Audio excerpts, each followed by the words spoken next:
আজকে আমাদের রান্না হচ্ছে বড়ি দিয়ে পালং শাক। আমরা যেহেতু দুজন লোক, তো আমাদের সব কিছুই অল্প অল্প হয়, বেশি করে কী বা হবে এই আমাদের অনেক। তো বড়িটা ভাজা হোক।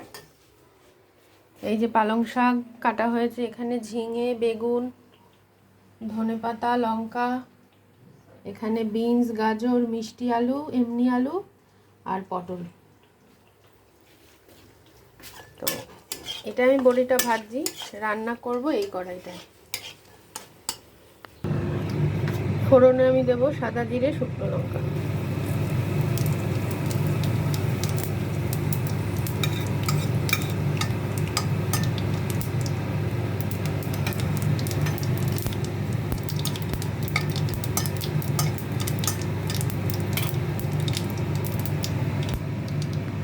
এবারে দেব শক্ত তরকারিগুলো আগে দিয়ে দেব।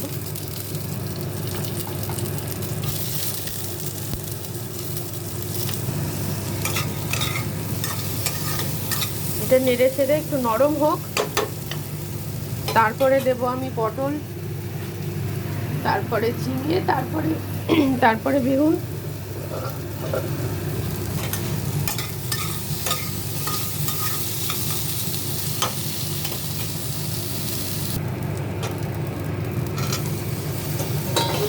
পটলটা দিয়ে দিলাম। এটা একটু হলে আমি শাকটা দেবো, জলে জলে হবে। হালকা একটু নুন দিয়েছি, আবার পরে দেব। এটা হোক একটু।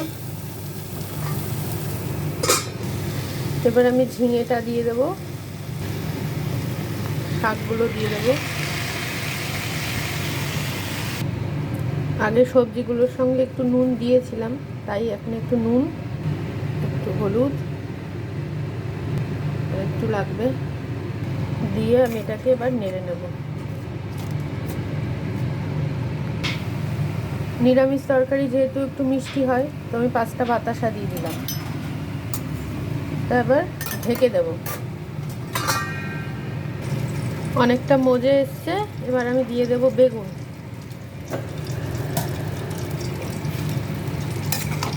এটা তেল বসিয়েছি, মাছ ভাজবো তাই।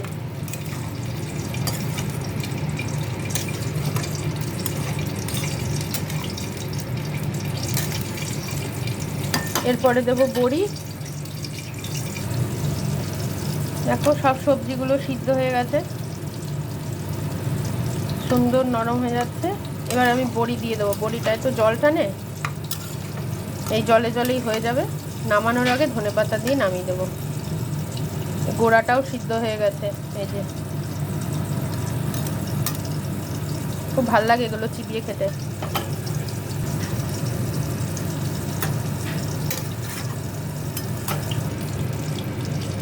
পালং শাক হয়ে গেছে, এই যে ধনেপাতা দিয়ে দিলাম।